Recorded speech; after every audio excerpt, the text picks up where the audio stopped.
சிவாய நம்ம இந்த வீடியோ பார்க்குற நீங்கள் கண்டிப்பாக பூ மாலை வாங்குறதுக்கும் அன்னதானத்துக்கும் உங்களால் முடிஞ்ச உதவிகள் பண்ணுங்கள்.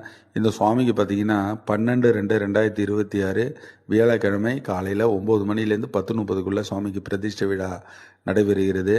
இந்த சுவாமி எங்கே இருக்குதுன்னு பார்த்தீங்கன்னா நம்ம கும்பகோணத்துலேருந்து திருவாரூர் போகிற வழியில் நாச்சியார் கோயிலேருந்து நம்ம திருச்சேரை கோயிலுக்கு போகிறதுக்கும் முன்னாடி மேலே சித்தாலத்தூர் வண்டுவாஞ்சேரி கிராமத்தில் சுவாமி நீண்ட நாளாக தந்தரையில் வேதபுரீஸ்வரர் சுவாமி இருந்தாருங்க.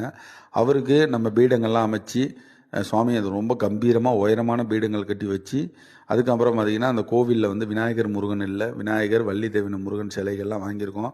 சுவாமிக்கு பக்கத்தில் இருக்கிற அம்பாள் வாங்கி நம்ம அதுக்கு தேவையான பீடங்கள்லாம் அமைச்சு சுவாமியை வந்து எந்திர ஸ்தாபனம் மட்டும் பண்ணி வச்சுருக்கோம். 12/2/2026 வியாழக்கிழமை காலையில் இந்த கோவிலில் பிரதிஷ்டை விழா நடக்குதுங்க. கண்டிப்பாக இந்த வீடியோ ஷேர் பண்ணுங்கள், உங்களால் முடிஞ்ச உதவிகள் பண்ணுங்கள். இந்த சுவாமி பார்த்திங்கன்னா தரைகள்லாம் அவ்வளோ அற்புதமாக இன்னும் ஒரு 15 வருஷத்துக்கு தரையில் ஒரு சின்ன டேமேஜ் கூட வராத அளவுக்கு நல்ல தரைத்தளங்கள்லாம் பீடங்கள்லாம் நல்லா சிறப்பாக பண்ணியிருக்கோம். கண்டிப்பாக இந்த வீடியோ ஷேர் பண்ணுங்கள், உங்களால் முடிஞ்ச உதவிகள் பண்ணுங்கள். கண்டிப்பாக பிரதிஷ்டை அன்னைக்கு காலையில் வாங்க, வந்து நேரில் கூட நீங்கள் வந்துட்டு சுவாமி தரிசனம் பண்ணிட்டு போகலாம். சுவாமியோட பேர் வேதபுரீஸ்வரருங்க, ரொம்ப சக்தி வாய்ந்த தெய்வம். கண்டிப்பாக வாங்க, உங்களால் முடிஞ்ச உதவிகள் பண்ணுங்கள். இந்த பிரதிஷ்டை விழாவில் நீங்களும் பங்கெடுத்துங்க. நன்றி, வணக்கம். சிவாய நம. திருச்சிட்டம்பலம்.